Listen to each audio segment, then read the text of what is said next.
Hello दोस्तों, मैं कुश कुमार आपका अपना यूट्यूब चैनल एक स्टडी 21 बाई AK सर के यूट्यूब चैनल में आप सभी का बहुत बहुत स्वागत है। आज मैं पढ़ाने वाला हूं हिंदी व्याकरण, जिसमें से बहुत से महत्वपूर्ण टॉपिक लेके आया हूं संधि। संधि के नाम सुनते ही बहुत से स्टूडेंट घबरा जाते हैं कि वाक्य में संधि होता क्या है। संधि में खास कोई बात नहीं है। संधि को पूरा अंदर से निचोड़ कर ट्रिक के साथ लाया हूँ और आप सभी को पढ़ा रहा हूँ। और जो भी स्टूडेंट कृपया चैनल पे नए आए हो तो चैनल को सब्सक्राइब कर ले और लाइक कर ले और अपने दोस्तों के पास अधिक से अधिक शेयर करें।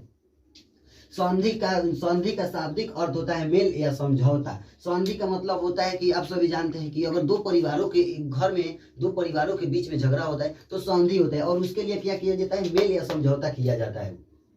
अब संधि का यहाँ पे परिभाषा से किया जाता है, दो वर्णों के परस्पर मेल से जो विकार परिवर्तन होता है उसे संधि कहते हैं। अब दो वर्ण यदि दो कोई आपस में वर्ण को मेल किया जाए और उसे परिवर्तन करना है तो उसे संधि कहते हैं। अब संधि के तीन प्रकार होते हैं। संधि के कितने बेटा होते हैं? तीन बेटा होते हैं। संधि इस तीनों बेटा का एक बाप है संधि, और संधि के तीन बेटा होते हैं, स्वर संधि, व्यंजन संधि, विसर्ग संधि। स्वर संधि के बारे में इस वीडियो में हम लोग पढ़ेंगे। स्वर संधि यहाँ पे है।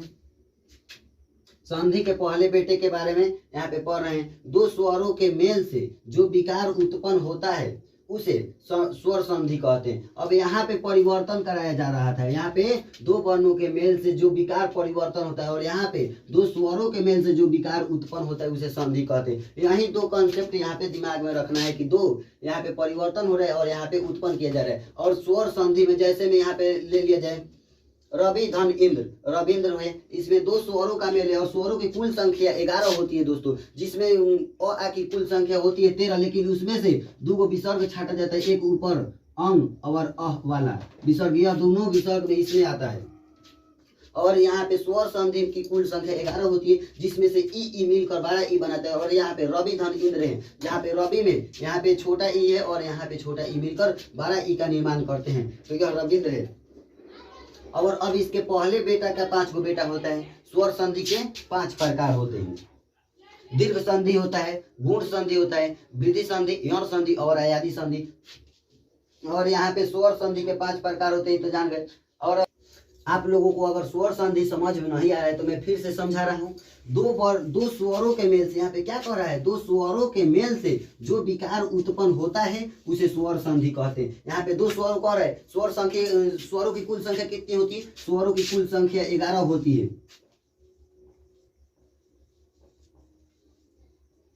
यहाँ पे कुल संख्या कितनी होती है? स्वरों की कुल संख्या 11 होती है, जिसमें उसी जैसे मैं लेके आया हूँ एक जैसे में देख लीजिए, रवि धन इंद्र। यहाँ पे प्लस को क्या कहते हैं? यहाँ पे हिंदी में धन कहते हैं। रवि धन इंद्र जैसे में बन जाता है इक्वल रविंद्र हो जाता है। इसमें दो स्वरों का मेल किया जा रहा है। यहाँ पे छोटी ई है और यहाँ पे शुरुआती में छोटी ई है, तो दोनों मिलकर क्या बना रहा है? बड़ा ई बना रहा है। इसी तरह किसी भी शब्द को खंड या टुकड़ा किया जाता है, लेकिन उसमें स्वर पहले शब्द के खंड में स्वर आना चाहिए और दूसरे शब्द के शुरुआती में स्वर आना चाहिए, तभी वह स्वर संधि में आएगा। अन्यथा दुनिया का कोई भी शब्द ला दो और उसमें खंड या टुकड़ा करने पर स्वर नहीं आता है तो आप समझिए कि वह गलत है। चलिए दोस्तों, हम जानते हैं कि आप सभी को स्वर संधि समझ में आ गया होगा। अब स्वर संधि के 5 प्रकार को, स्वर संधि 5 प्रकार के होते हैं, इस 5 प्रकार को यहाँ पे लेकर आया हूँ।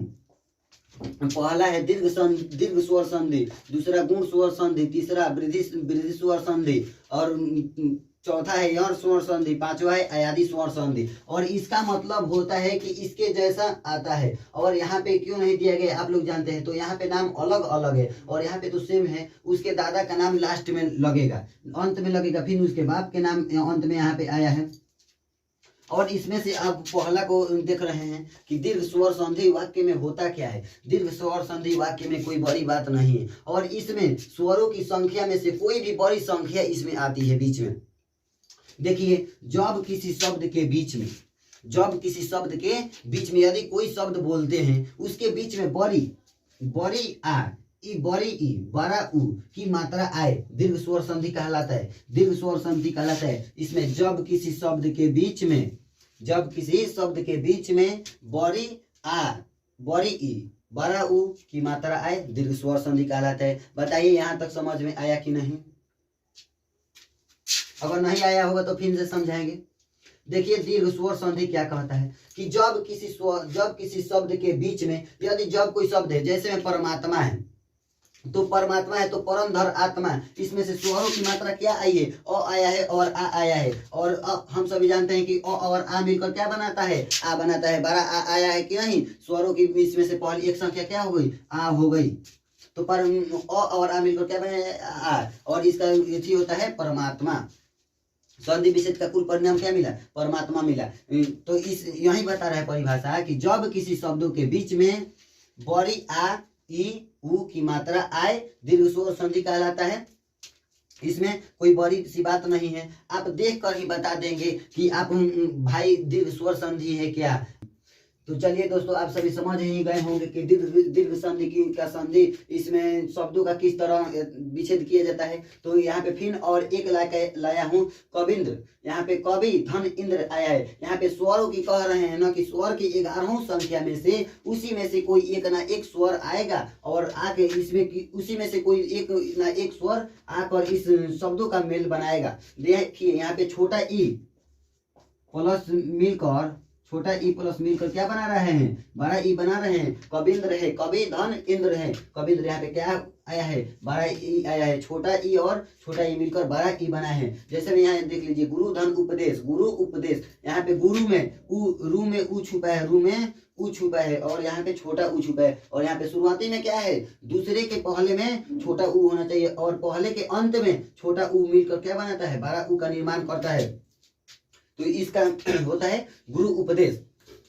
अब यहाँ पे दीर्घ संधि के बारे में आप लोग समझ ही गए होंगे। अगर आपसे कोई पूछ लेगा तो बता ही देंगे। जैसे मैं विद्यार्थी के बताइए तो बता ही देंगे कि विद्याधन अर्थी विद्यार्थी। तो चलिए दोस्तों, हमें उम्मीद है कि आप सभी को यह वीडियो समझ में आया होगा। और समझ में नहीं आएगा तो कमेंट करिएगा, फिर ही हम आपके लिए इसमें से और निचोड़ लाएंगे और आपको अच्छे से अच्छे समझाने का प्रयास करेंगे। यदि आप सभी को यह वीडियो समझ में आया हो तो प्लीज़ चैनल को सब्सक्राइब करें और लाइक करें और अपने दोस्तों के पास अधिक से अधिक शेयर करें। हमारा टारगेट ही है आप सभी को समझाना। तब तक के लिए जय हिंद, थैंक यू।